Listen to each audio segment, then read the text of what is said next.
ទុំម្ចាស់ទី2នេះ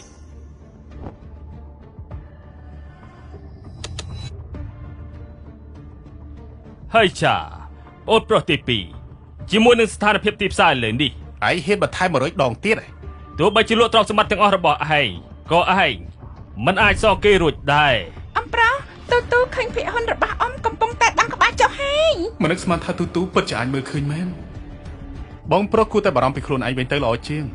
ខ្ញុំបានឮថាប្រព័ន្ធផ្សព្វផ្សាយហិរញ្ញវត្ថុបានផ្សាយពីការកែសម្រួលគោលនយោបាយបរិស្ថានការឧបត្ថម្ភត្រូវបានកាត់បន្ថយយ៉ាងខ្លាំងក្រុមហ៊ុនហ្វឹងជីងដែលជាក្រុមហ៊ុននាំមុខគេនោះច្បាស់ជារងនូវផលប៉ះពាល់យ៉ាងខ្លាំងហើយកុំមកបោកជើងឯងបានចេញពីឧស្សាហកម្មហិរញ្ញវត្ថុ5ឆ្នាំហើយព័ត៌មានមិនអាចលឿនជាងយើងទេលោកប៉ាពោះតូចប៉ាបៃតងយើងកំពុងចាប់ដើមលូនឡើងហើយទូឯងមើលក្រាហ្វិកមិនយល់ទេមែនហើយអ្នកទាំងពីរមិនអាចងើបមុខរួចទេពោះតូចរឿងនេះត្រូវតែមិនទោសទូដែលជាមនុស្សនាំគ្រោះទូនិយាយត្រូវហើយនៅសល់តែ1នាទីទៀតតែប៉ុណ្ណោះឯងក៏មកធ្វើខ្លួនជាអស្ចារ្យនៅទីនេះនេះគឺជាការវិនិយោគនៅលើទីផ្សារភាគហ៊ុន1វិនាទីអាចផ្លាស់ប្ដូររាប់ពាន់ឯងមិនអាចកណនាត្រឹមត្រូវទេ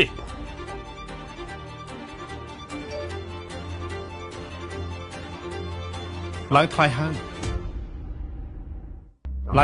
យ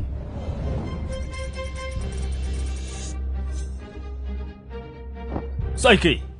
yes ពោះតូចប៉ាបៃតងលូនឡើងពណ៌ក្រហមហើយនេះពិតជាចំណេញ500លានមែនលោកម្ចាស់សៀវមិនល្អទេក្រុមហ៊ុនការពារបរិស្ថានហ្វឹងជីនធ្លាក់ចុះខ្លាំងណាស់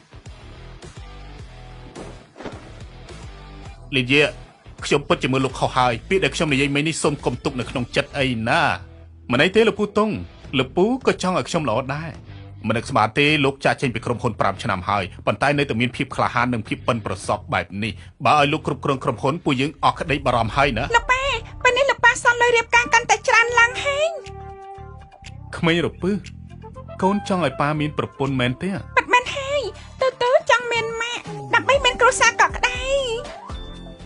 លីញាលោកពិតជាដល់អាយុដែលត្រូវរៀបការហើយលោកដាប់លោកដោយបែបនេះវាច្បុកច្បល់បន្តិចប៉ុន្តែគ្មានបញ្ហាទេខ្ញុំនឹងតាក់ទងទៅប៉ារបស់លោកដើម្បីឲ្យគាត់រៀបចំការណាត់ជួបឲ្យលោកឲ្យបានល្អហើយយ៉ាបានហើយមិនមែនទូឆុងជាមួយគ្រួសារសៀវទេដឹងហេតុអីតាំងពីគេចូលមកប្អូនទី2គេកាន់តែមានអំណាចឡើងនេះបញ្ជាក់ថានាងមិនបាច់ឆុងជាមួយតកោសៀវទេគឺនាងឆុងជាមួយពួកយើងពេលនេះគឺលោកប៉ាកាន់តែស្រឡាញ់ទូហើយបងថាអញ្ចឹងទេបើយើងមិនបោះបង់ទូប្អូនទី2ក៏គេគ្មានកម្លាំងស្ទុះក្រោកឈរយ៉ាងនេះដែរ